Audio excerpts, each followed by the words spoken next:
The iPhone 16 Pro Max boasts the largest display ever in an iPhone at 6.9 inches as well as the longest tested battery life of any iPhone yet. We also appreciate the camera upgrades and camera control button, but Apple Intelligence lacks that wow feature for now and the charging speed could use a boost. There is some big questions that kept nagging me as I was testing the iPhone 16 Pro Max. Does the larger screen make it compelling or too big? Is the new camera control a game changer or a gimmick? How well do the Apple Intelligence features actually work? If the iPhone 16 Pro Max has the best iPhone battery life ever, how long does it last?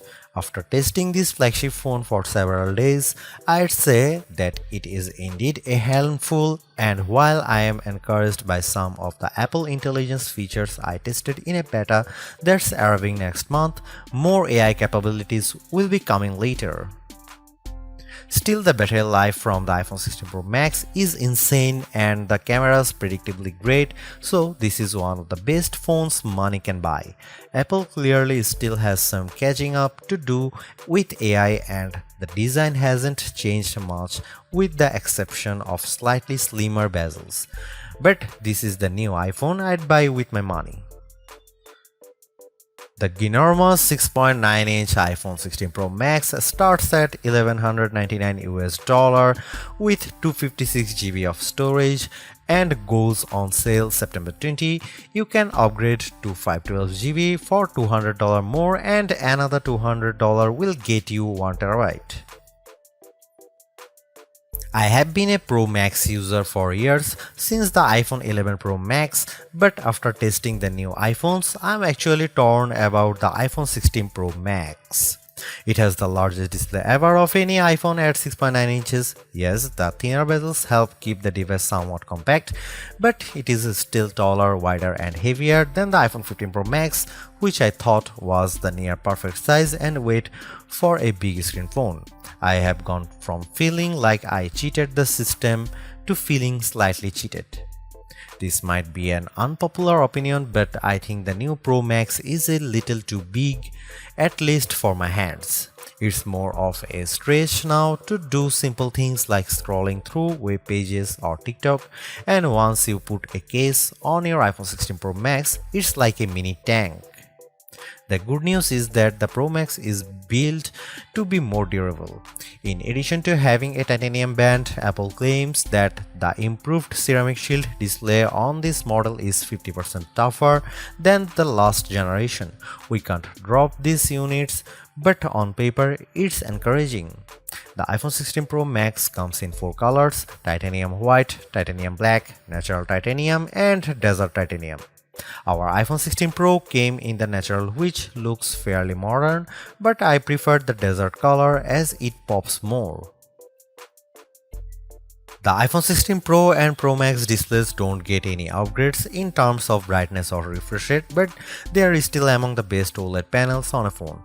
The only main difference is that the screens can scale down to a minimum of 1 nits, which means you can use your phone in bed without disturbing anyone else and get an even dimmer alarm clock. Otherwise, the new iPhone 16 Pro Max screen is largely the same, allowing the Pixel 9 Pro to surge ahead in terms of brightness.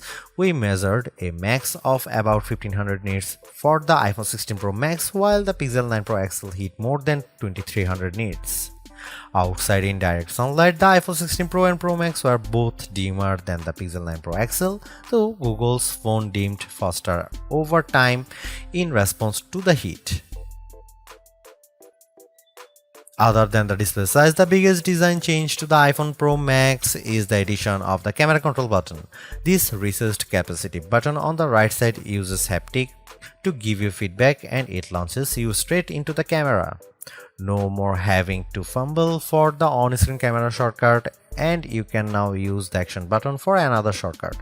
This thing is pretty easy to use in both portrait and landscape mode. So what can you do with camera control? A lot actually. A quick press snaps a photo and a long press starts recording a video, but I'm not a fan of the fact that the video stops when you take your finger off the button. You can also slide your finger across the button to zoom in and out, which is pretty smooth.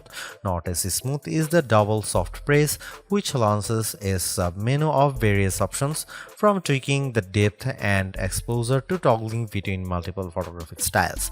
Camera control works well, but applying just the right amount of pressure and remembering what a single press and double press do takes practice.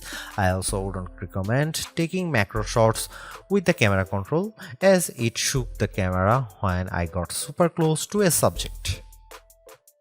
The iPhone 16 Pro Max gets a bunch of camera upgrades, starting with a new 48 megapixel fusion camera for the main shooter that's designed to read data faster. The result should be zero shutter lag and faster focus.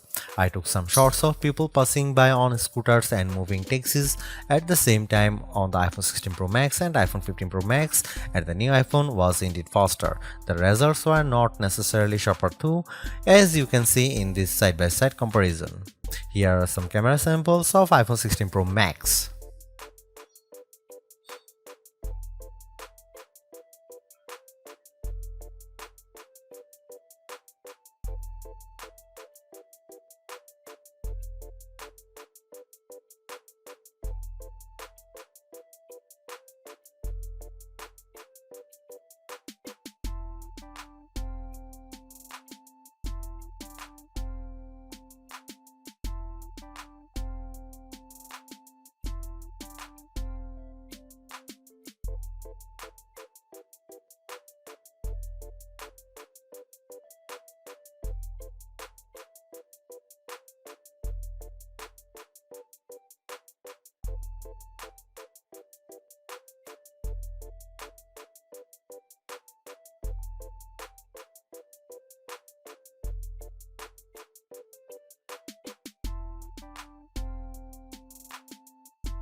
The iPhone 16 Pro Max's video gets an upgrade, with 4K video capture up to 120 frames per second, and there's some pretty neat things you can do with that footage.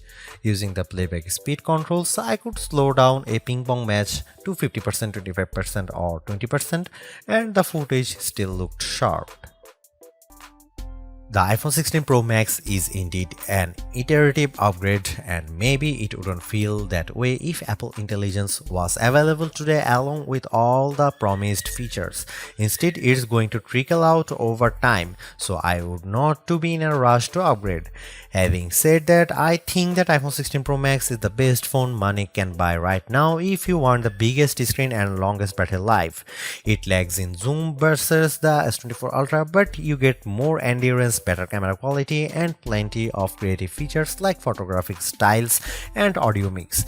I actually preferred the AI capabilities of the Pixel 9 Pro XL series with its smarter Gemini Live voice assistant and other features like Add Me for photos and Pixel screenshots. But the Pixel's performance and battery life trail the iPhone 16 Pro Max. For me, the iPhone 16 Pro Max retains its title as the best phone, but it's not because of Apple Intelligence.